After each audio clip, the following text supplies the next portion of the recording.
The world of Red Dead Redemption 2 is filled to the brim with secrets, scandals, and mysteries. And as with many of Rockstar's ambitious open-world crime sims, RDR2's NPCs are the key to unlocking each and every oddity. These are just a few of the most important NPCs in Red Dead 2 that you probably brushed over.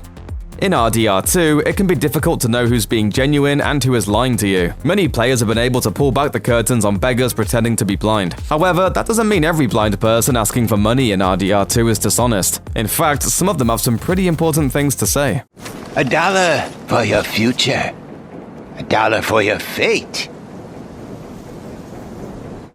You've probably come across a blind prophet through a random event, likely out in the middle of nowhere. The man will ask for money in order to predict your future. If you approach him playing as John Marston, he'll inform you that someone is coming from whom you cannot escape, predicting the events of the first Red Dead Redemption. And if you approach the man while playing as Arthur Morgan, he'll predict your fate, saying, quote, "That which is killing you will help you see clearly, friend." His foresight may be creepy, but it's definitely correct. Yeah, my brother, he's dead now, but he used to tell me stories about Red Harlow.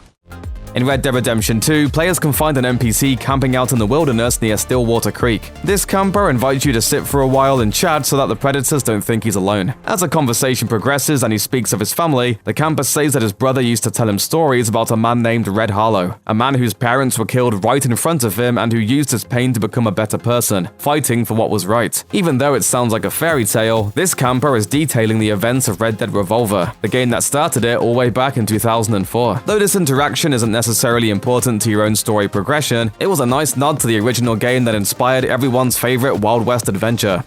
Bonnie McFarlane is one of the most important characters in the first Red Dead Redemption. Bonnie McFarlane. Miss Bonnie McFarlane.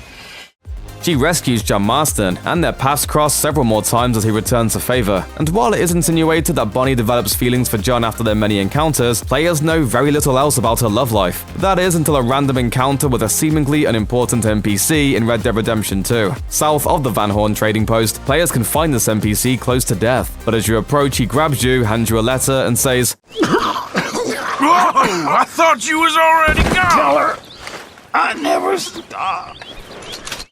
Before passing away. The letter he gives you is the missing piece of Bonnie's past. This man was her suitor, but her father disapproved because of his humble birth. Because of this, he left to make his fortune, to be someone her father would approve of, but his journey had an unfortunate end. Though the story is a sad one, the insight into one of the major characters of the first Red Dead Redemption is more than welcome.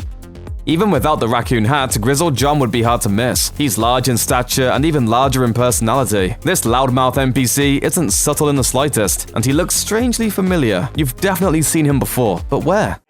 I'm tempted to gouge my eyes out just for the fact that they saw you.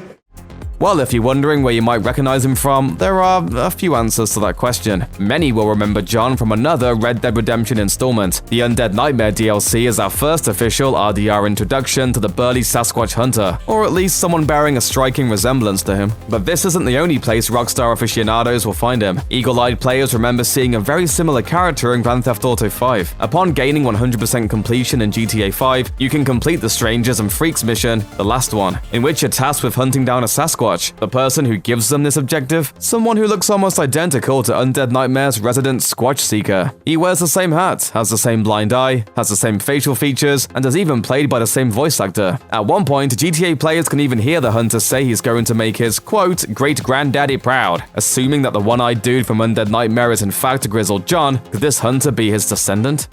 It's no secret that Red Dead Redemption 2's lawmen have pretty flexible morals, and that includes the Sheriff of Valentine, Curtis Malloy. While one might expect the appointed peacekeeper of a town to wear a white hat, this sheriff is dabbling in some very murky territory. If you walk into the sheriff's office at the right time, you'll see that you've interrupted a conversation between him and Moira Calthorpe. Both seem very uncomfortable at being caught discussing whatever they were talking about, and neither will meet your eyes. After an uncomfortable greeting, you can go about your business, but if you follow the sheriff and Moira up to his quarters above the jailhouse, you'll be privy to a heated argument between the two. From the snippets of conversation, it sounds like they are having an affair, even though they're both married. Oh, you're impossible!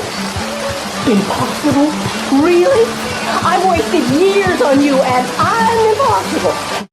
As things turn sour and Moira becomes angry, sounds of the sheriff strangling her to death can be heard. Her character is never seen again after that, and the sheriff even makes subtle remarks about her every once in a while. It looks like the peacekeeper isn't as peaceful as he seems.